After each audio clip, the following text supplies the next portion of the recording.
Imagine absolute darkness over the Siberian taiga. You are a passenger on a modern Airbus A310. Below you are 10 kilometers of void, and ahead of you is still a long way to Hong Kong. You feel safe because the elite are at the controls. Russian Aeroflot pilots, trained on Western equipment. Suddenly, the plane jerks, not like turbulence. The machine leans to the side, and you feel your body begin to weigh 300 kilograms. In the cockpit, however, there is no professional struggle. You only hear the terrified voice of the captain. Eldar, get out. Get out of the seat. Behind the controls worth millions of dollars sits a 15-year-old who just accidentally disabled the safety systems. This is not a disaster movie. This is the black box recording of Flight 593.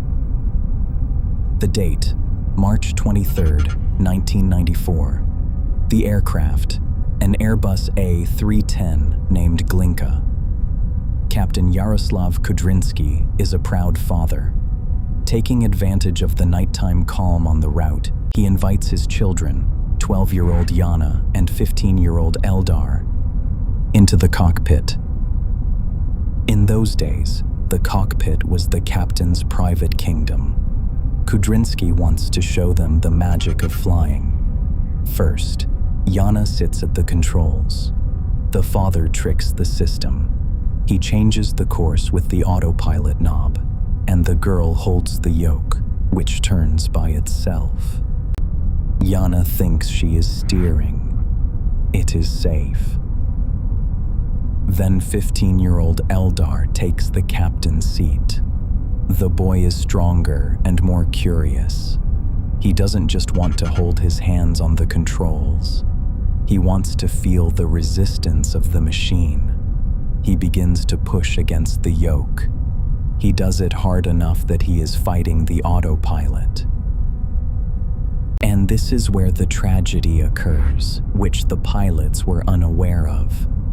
In this Airbus model, there was a feature that the manuals mentioned only vaguely. If a pilot uses significant force against the autopilot for more than 30 seconds, the system assumes the human wants to take control. Without any sound, without a siren, without flashing lights, the autopilot disconnects the aileron control. The time is 00:54. A single small white light goes out on the panel. No one sees it. The plane is still flying straight, but it has stopped monitoring the side bank. Eldar, holding the yoke, unconsciously begins to tilt the plane to the right. He is the first to notice something is wrong. He asks, "Dad, why is the plane turning?" The captain responds, surprised. "It's turning by itself?" Eldar confirms. The pilots look at the instruments. They are disoriented.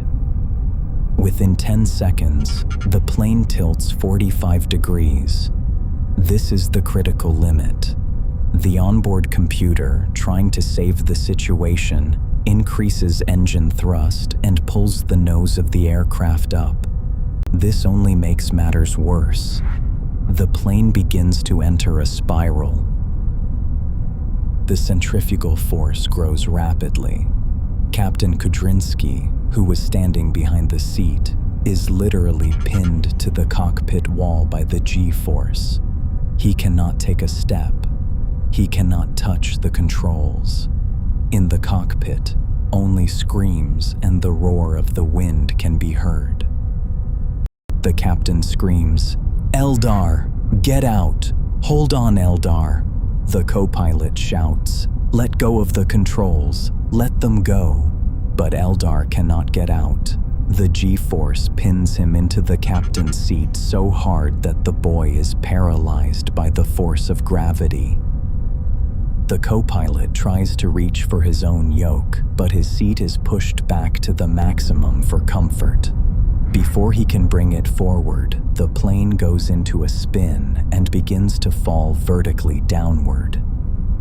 Finally, the co-pilot regains control and pulls the machine out of the dive. However, he does it so violently that the plane stands vertically on its tail, loses speed, and begins to fall again, this time flat, like a leaf. Only at this moment does the G-force let go.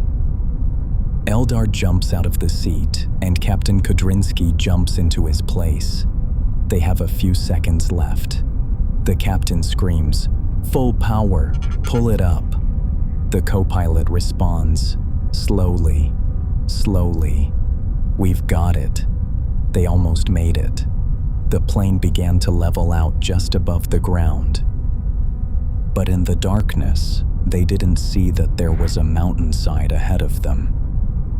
At 0058, the machine slams into the forest at 250 kilometers per hour. No one survived. Investigators later proved that if the pilots had simply let go of the controls, the computer would have saved the plane itself. People died because, by breaking the rules, they turned off their common sense. The children's bodies were found in the forest near Mezhdurechensk.